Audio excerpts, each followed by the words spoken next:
Hello viewers, আমার আর একটা ভিডিওতে আপনাদের স্বাগত জানাচ্ছি।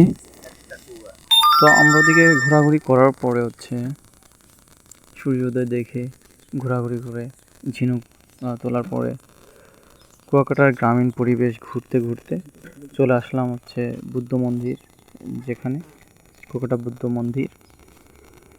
তো আমরা এখন এখানে প্রবেশ করব। সেখানে দেখা যাচ্ছে বড় একটা মূর্তি, বুদ্ধ যিনি, তার একটা মূর্তি দেখা যাচ্ছে এখানে। এখানে ঢোকার আগে 20 টাকা করে টিকিট নেয়। আমরা টিকিট কেটে ঢুকলাম ভিতরে। তো এখানে শুধু আপনার একটা মূর্তি আছে আর আশেপাশে কিছু ফটো আছে। রাতে মনে আরো সুন্দর দেখে। কিন্তু এই বুদ্ধ যে মূর্তিটা, এই মূর্তিটা দেখার জন্যই বিশেষ করে আসে পর্যটকরা এখানে।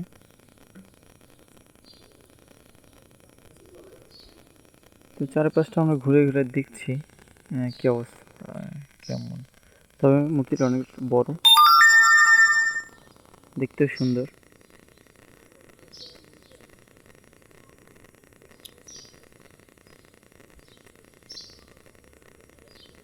অনেকেই আসতেছে। আমরা তো সকাল সকাল চলে আসছি, যেহেতু আমরা একটা অটো রিজার্ভ নিয়েছিলাম 4 জনে। তো সেটা করে আমরা সব জায়গায় চলে আসতেছি, মানে যাচ্ছি দ্রুত। অন্যান্যরাও আসবে, যারা পর্যটক আছে ঘুরতে ঘুরতে। অনেকে যারা কুয়াকাটা আসে তারা তো বিশেষ করে যে কুয়াকাটার মধ্যে যে জিনিসগুলো আছে ঘুরে দেখার চেষ্টা করে।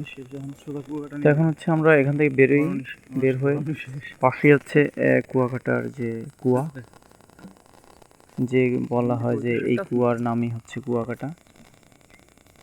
এই কুয়ার নামেই এই স্থানের নাম হয়েছে কুয়াকাটা। তো সেই যেখানে এটা মেডি সেন্টার করা হচ্ছে, এই মিষ্টি পানির কুয়া, এই কুয়ার নামেই বলে হয়েছে এখানের নাম কুয়াকাটা। তো এই যে সেই কুয়াটা দেখা যাচ্ছে, এখানে পানি আছে, কুয়ায় তো বিশেষ করে পানি থাকবে, এটা স্বাভাবিক। তো বোঝা যায় যে এটা অনেক আগের কুয়া। এটাকে একটু সংস্কার করে সংরক্ষণ করা হয়েছে। মাটির কুয়া। তো কুয়াকাটা আসলাম, আর কুয়া দেখবো না? যার নামে কুয়াকাটা, সে কুয়া না দেখলে হয়? তো আমাদের কুয়া এবং বুদ্ধ মূর্তি যেটা ছিল দেখা হয়েছে। এবং এই পাশে বলে আরো কিছু মূর্তির মতন আছে কিছু। এদিকে ভিতরে বলে আপনার বলে রাখাইন যে ভাষা, এটার শিক্ষা দেওয়া হয়। আমরা এদিকে যাচ্ছি, দেখি কি আছে ভিতরে। ডেকোরেশন করে গাছের ছোট ছোট অলগুলো ডেকোরেশন করা হয়েছে, কালার করা হয়েছে।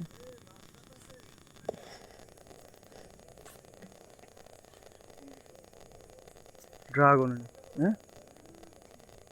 পরিবেশটা গুছানো, অথবা কাজ চলতেছে, এই জন্য একটু করা আছে এলোমেলো।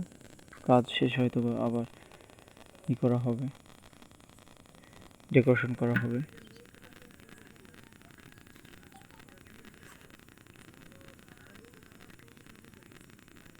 তো আমরা এখানে, এটা আমাদের ঘোরা প্রায় শেষ অলমোস্ট।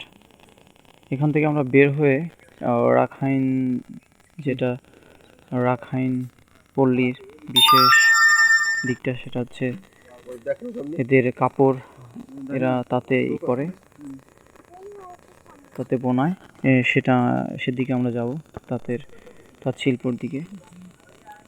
তো এই যে আমরা বের হয়ে এখন এর পাশেই, ওই একই সাথে এই গেট থেকে বের হয়ে এদিকে আমরা বামে মোড় নিলে এটা দেখা যাচ্ছে ঐতিহাসিক রাখাইন হস্তশিল্পর যে হস্তশিল্প না, এটা এই পোশাক আশাক যেটা করে, তাতে পোশাক বানায় সেগুলো। এই দোকানপাট আছে, বড় বড় দোকান। চাইলে আপনি এখান থেকে নিতে পারবে সবাই। এটা কিনে নিতে হবে। মাতার ব্যাংক নাই। তো আমরা ঘুরে ঘুরে দেখতেছি, হয়তো বা বাসার জন্য কিছু নিব, দেখি কে নেওয়া যায়। মায়ের জন্য হচ্ছে একটা শাড়ি নেওয়ার চিন্তা ভাবনা আছে।